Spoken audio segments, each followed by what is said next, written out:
The future direction for Active in terms of the barbecue parts and accessory space is really going to be trying to leverage our expertise in consumer insights and product development, and of course manufacturing, and being transparent about that whole process to bring more value to the end user in terms of different products and technologies and features and benefits and materials.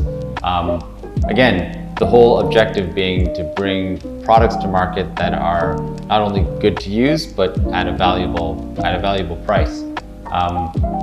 Melanie has a lot of experience in the outdoor cooking market, so maybe we can explain how that experience in kind of full-size gas grills or pellets or charcoal grills, how insight and expertise in those markets translate into development on parts and accessories. Sitting with customers and watching how they use the products and listening to their comments, listening to their frustrations, and just really getting that kind of real world information that can, that helps us kind of take it away and kind of make sure that when we're building the next spatula or when we're building the next, smoke generator or next product that customers can use, that we're making sure that it kind of hits the mark on all the stuff that they were concerned about to begin with.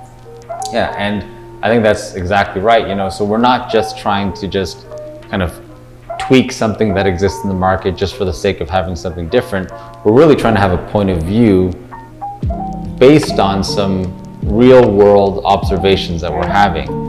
And from a manufacturing and design and production point of view, I think the question should be, how do our products stand apart from kind of some of the stuff that you see in the market? Greg?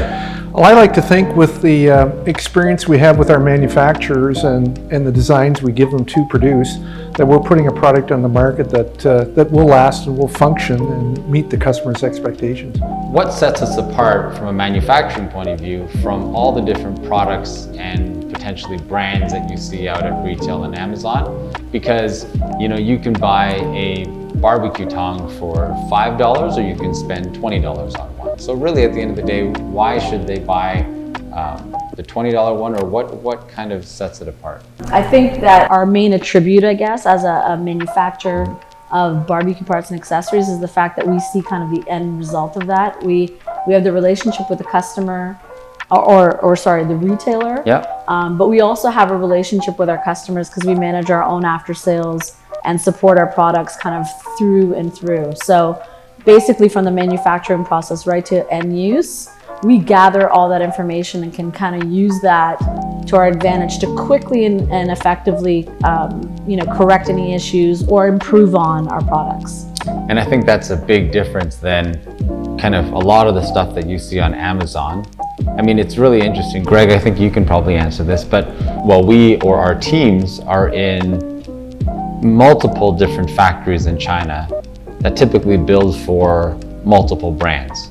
So I think anybody has the ability to go to China and buy kind of off-the-shelf product, at a price and with varying types of kind of materials or colors and so forth. But really that's not, in my opinion, that becomes a very commodity product, nothing really special about it. So I think having at least some type of strategy and making it an informed decision is really going to be what sets us apart. We're users too, so we have a certain standard that we set for ourselves too when we're looking at new products and what we think the end user is going to be using it for and expecting. So. Yeah, and I think another good thing to talk about is some of the expectations that our retail partners place on us. So I think we are held to a very high standard because when we try to ship to a national retailer, they're going to do a bunch of things like factory audits or material audits or even product testing that perhaps some of the brands on Amazon or these direct-to-retail companies, they don't have to meet those standards. So maybe, Greg, you can talk a little bit about some of those requirements that are placed on us by these national retailers. Most of the retailers that are out there now, the national ones, require products to be tested either yearly or per shipment. And they're held to certain expectations of resistance to rust, deformation when dropping and that sort of thing. So those tests being put into place make sure that we know what the requirements are to follow, to have a product that we feel good about having on the shelves. Yeah, and I think that experience and that knowledge of the standards really goes to protect the customer as well, right? To make sure that the product, what they're buying, how they're using it, is going to be a good experience and also doesn't contain, let's say, poor materials or anything toxic, and really meets all standards that are really for the safety of the customer.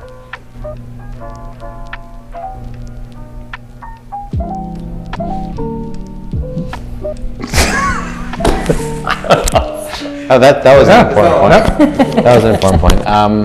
I think our strategy as it relates to product is not to try to just bring out as many products as possible. I mean, we went through a whole exercise of kind of trying to narrowing down the assortment to products that we felt would deliver the most value and be used the most by consumers. So I think we're trying to be selective in what products we're bringing to market, but also try to bring some stuff that might be a bit more innovative or unique. So do you have an example of one of those products that we think maybe is on sale today, but maybe with our own approach, we can make it a bit more popular or valuable to the consumer? I would say probably one of those that is top of mind is probably the smoke generator that we're selling today under the Coleman brand. Mm-hmm. That product, with the emerging of, the emergence of pellet grills and smokers, kind of customers getting familiar with this kind of new extension of grilling. A lot of people might not have the income to buy 2 or 3 different grills. Mm-hmm. So really what that product does is it allows customers to kind of to get the smoky flavor that a smoker would provide, but within the gas grill. So it's actually an accessory that you would add to your barbecue. So so again, take us through the process. So what's the difference of them just going on Amazon and buying the cheapest smoke generator they can find versus perhaps buying something that you design and produce? I think the main difference would be the fact that we've tested it kind of through and through. So we've gone through our battery of tests and made sure that, okay, this actually does what it says it's going to do. Because there are nuances in the product that you have to know, and you only figure that out when you've tested a bunch of different versions. So you can't just buy any smoke generator because it's not going to be, it might, if it says that it works for the 6 to 8 hours that ours does, you might find that it actually only lasts 2 hours or it might have other issues. Yeah, that's a great point. And so, and Greg, that's a great kind of point, which is a lot of these factories manufacturing these parts and accessories, would you say they have a high degree of expertise as it relates to some of these kind of real world cooking situations? No, most of the factories don't have that kind of expertise at all. They're just either copying a product that's already in the field or making one up themselves that they're throwing out onto the market. So I think a lot of the product that we're actually seeing on Amazon is really just a copy of a product that exists. So then you might even have some patent issues or intellectual property issues there. Or it's just like a twist on something that exists for a long time, but really there seems to not be a lot of real world testing or application of the product. You're right. Given how many parts and accessories are on the market, right? Anything from a basic spatula all the way to instant read thermometers, to smoke generators, to covers, to, oil brushes and everything. Melanie, what would you say are the top 5 essential tools that any kind of outdoor cooking enthusiast would need? So I would say I would start with the spatula and tong, okay, which can be used on gas grills and pellet grills and smokers and all sorts of stuff. Yeah. I would also go with an instant read thermometer, which I think is critical also with a lot of this low and slow cooking and stuff like that.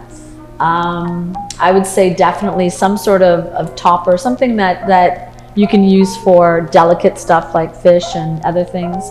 So it could be a griddle topper, some sort of flat surface, because we're finding that customers are really loving that as well. Mm-hmm. I think you got one more. I got one more. 5th, I would say grill brush. Oh, that's an easy one. Great. And Greg, what would you say? Top 5? Some of them would be the same as Melanie's chosen. Spatula and tong for sure.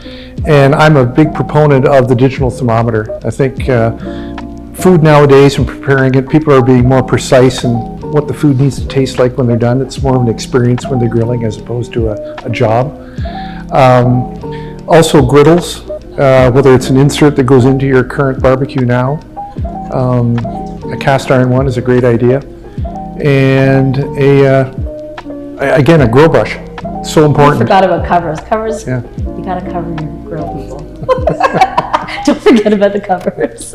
That's great. I think that's helpful to people that are looking at all the accessories and wondering where to spend their money. So over the last few years, one of the most important pieces of your barbecue, called it toolkit, is the instant read or digital thermometer. And we make a version under the Coleman brand that is an instant read digital thermometer. And really, I think it's now an essential part of anybody's toolbox, because whether it's for low and slow or for hot and fast cooking, it really ensures the proper temperature of the food, and for not only for food safety, but just how well the food comes out. So talk a little bit about what makes the Coleman digital thermometer unique. We spent a lot of time looking at the different digital thermometers in the marketplace and came up with some of the most important things. The first one we feel is most important is the speed to temperature. You're in a hurry when you're out there, you have certain things to do on the grill. You only have a few seconds for checking temperature. Ours reads the temperature in about 2 seconds, 2 to 3 seconds at the most.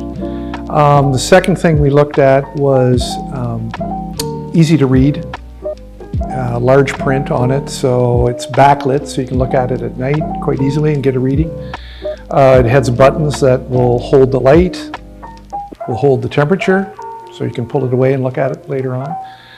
And storage. It folds up and stores easily. It's got a magnet back on it, so it can be stored really anywhere if you want to leave it with your grill or take it inside. And so you talked about the importance of it being quick read, and you said 2 to 3 seconds. I know some of the major brands, or the leading brand out there, they tout that they are truly instant read and a lot quicker. So I'm assuming that the speed to read temperature, does it have any impact on accuracy, or is it just a speed thing? It's strictly a convenience thing where it's a speed thing to reading.